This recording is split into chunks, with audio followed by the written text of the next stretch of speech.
இயேசு கிறிஸ்துவின் இனிதான நாமத்தில் உங்கள் ஒவ்வொருவருக்கும் ஹோப் ஃப்ரம் ஹெவன் சார்பாக அன்பின் நல்வாழ்த்துக்கள்.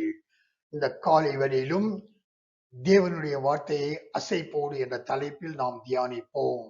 பிரியமானவர்களே, உங்களுக்கு ஒரு பாடல் பிடித்திருந்தால், உங்களுக்கு ஒரு காட்சி பிடித்திருந்தால், அதை உடனடியாக பதிவு செய்து நீங்கள் விரும்பும் போதெல்லாம் அதை கேட்டும் பார்த்தும் மகிழ்ச்சி அடைவீர்கள், பரவசம் அடைவீர்கள். முடிந்தால் மற்றவர்களுக்கும் பகிர்வீர்கள் அல்லவா? அதே போல தேவனுடைய வார்த்தைகளையும் நீங்கள் கையாள வேண்டும். தேவனுடைய வார்த்தை உங்களுக்கென்று வருகிற பொழுது, தேவன் உங்களுக்கென்று பேசுகிற பொழுது, இது எனக்குத்தான் தேவன் பேசுகிறார் என்று நீங்கள் நினைக்கிற பொழுது, நீங்கள் வேதம் வாசிக்கிற பொழுது, குறிப்பிட்ட வசனத்தின் மூலமாக தேவன் உங்களோடு இடைப்படுகின்ற பொழுது, அந்த வசனங்களையும் வார்த்தைகளையும் இருதயத்திலே உள்வாங்கிக் கொண்டு, இருதயத்திலே பதிவு செய்து கொண்டு, நீங்கள் எப்போதெல்லாம் தேவ சமூகத்திற்கு செல்கிறீர்களோ அந்த சமயத்தில் எல்லாம் அந்த வசனங்களை அறிக்கை செய்து செய்து ஜெபிக்கின்ற பொழுது உங்கள் மத்தியிலே ஒரு பெரிய வல்லமை வெளிப்படுவதை நீங்கள் காண முடியும். பிரியமானவர்களே, இந்த வார்த்தைகள் எல்லாம் மனிதனுடைய வார்த்தைகள் அல்ல, தேவனுடைய ஆவியினாலே அருளப்பட்ட வார்த்தைகள் என்று நாம் அறிவோம் அல்லவா? ஆகையினாலே இருதயத்தில் உள் வாங்கிக் கொண்ட வார்த்தைகளை நீங்கள் தேவ சமூகத்திற்கு செல்லும் போதெல்லாம் அறிக்கை செய்து ஜெபிக்கின்ற பொழுது நிச்சயமாக ஒரு பெரிய ஆசீர்வாதத்தை நீங்கள் பெற்றுக்கொள்ள முடியும். பிரியமானவர்களே, தாவீது 62ஆம் சங்கீதம் 11ஆம் வசனத்திலே தேவன் ஒரு தரம் விளம்பினார், 2 தரம் கேட்டிருக்கிறேன், வல்லமை தேவனுடையதே என்பதே என்று சொல்லுகிறான். இந்த இடத்திலே 2 தரம் கேட்டிருக்கிறேன் என்பதை நீங்கள் அநேக தரம் கேட்டிருக்கிறேன் என்று பொருள் கொள்ள வேண்டும். ஏனென்றால் நீங்கள் பதிவு செய்த காரியங்களை 2 தடவை மட்டும் கேட்டு 2 தடவை மட்டும் பார்த்து தூக்கி எறிவதில்லை. அதை நீங்கள் பிரியப்படும் போதெல்லாம் கேட்டும் பார்த்தும் மகிழ்ச்சி அடைகிறீர்கள், பரவசம் அடைகிறீர்கள். அதே போல தேவனுடைய வசனங்களையும் நாம் அசை போட வேண்டும். தேவன் தாவீதிடம் என்னெல்லாம் பேசினானோ அதையெல்லாம் அவன் அசை போட்டு போட்டு வல்லமையை பெற்றுக் கொண்டான் என்று நான் நினைக்கிறேன். ஆகையினால் தான் இந்த வசனத்தில் அவன் வல்லமை தேவனுடையது என்று பறைசாற்றுகிறான். பிரியமானவர்களே, தேவன் பொய் சொல்ல மனுபுத்திரன் அல்ல என்று நாம் வாசிக்கிறோம் அல்லவா? ஆகையினால் ஒரு தடவை தேவன் நமக்காக பேசினால் அது பேசியதுதான், அதுல எந்தவித மாற்றமும் நடைபெறாது.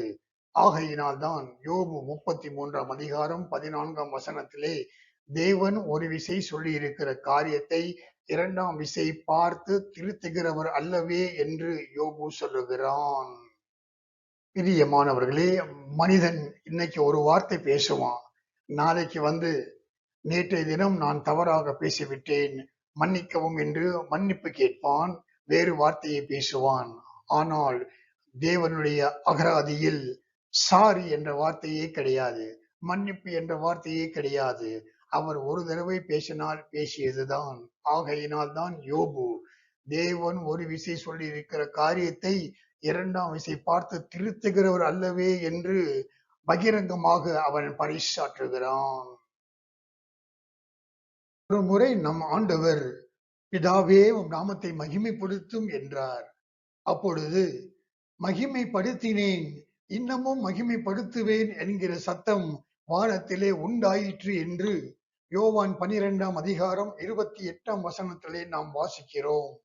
பிரியமானவர்களே, நாம் எப்பொழுதெல்லாம் தேவ சமூகத்துக்கு செல்கின்றோமோ, நாம் எப்பொழுதெல்லாம் வசனங்களை அறிக்கை செய்கிறோமோ, அப்பொழுதெல்லாம் பிதாவே இந்த வசனங்களின் மூலமாக, இந்த வார்த்தைகளின் மூலமாக உம் நாமத்தை மகிமைப்படுத்தும் என்று நாம் கேட்கின்ற பொழுது, நாம் ஜெபிக்கின்ற பொழுது, தன்னுடைய சொந்த குமாரனுக்கு மகிமைப்படுத்தினேன், இன்னமும் மகிமைப்படுத்துவேன் என்று பதில் கொடுத்த அதே பிதாவானவர் நமக்கும் அதே பதிலை கொடுத்து நம்மை ஆசீர்வதிக்க உண்மை உள்ளவராயிருக்கிறார்.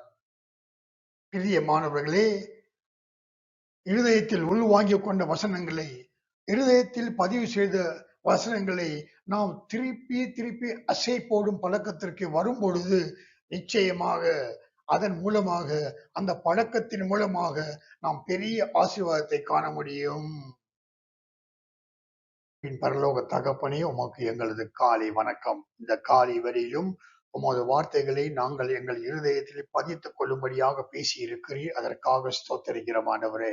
நாங்கள் எங்கள் இருதயத்தில் பதித்துக் கொண்ட வார்த்தைகளை நாங்கள் உமது சமூகத்தில் வரும்பொழுது அறிக்கை செய்து நாங்கள் பெரிய ஆசீர்வாதத்தை பெற்றுக் கொள்ளும்படியாக எங்கள் மத்தியில் நீ இடைப்பட்ட கிருபைக்காக உமக்கு நன்றியோடு ஸ்தோத்தரிக்கிறோம், துதிக்கிறோம் ஆண்டவரே. நாங்கள் இந்த வார்த்தைகளை கொண்டு ஜெபிக்கிற பொழுது நீர் உமது நாமத்தை மகிமைப்படுத்தும் ஆண்டவரே. உமது சொந்த குமாரனுக்கு ஆண்டவரே மகிமைப்படுத்தினேன், மகிமைப்படுத்துவேன் என்று பதில் கொடுத்தீர். அதே பதிலை நீர் எங்களுக்கு கொடுத்து ஆசீர்வதிக்க வல்லமையுள்ள தேவனாய் இருக்கிறீர், உண்மையுள்ள தேவனாய் இருக்கிறீர் என்று விசுவாசித்து நாங்கள் உம்மை ஸ்தோத்தரிக்கிறோம், துதிக்கிறோம்.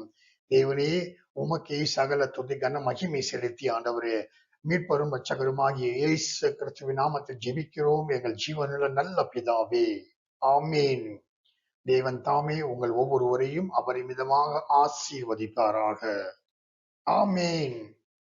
பிரியமானவர்களே, இந்த சேனலை நீங்கள் சப்ஸ்கிரைப் செய்யாமல் பார்த்து கொண்டிருந்தால் தயவு செய்து சப்ஸ்கிரைப் செய்து, இந்த வீடியோ உங்களுக்கு பிடித்திருந்தால் ஒரு லைக் தரவும், மற்றவர்களுக்கும் இந்த வீடியோவை பகிரவும். தேவன் தாமே உங்கள் ஒவ்வொருவரையும் ஆசீர்வதிப்பாராக, ஆமீன்.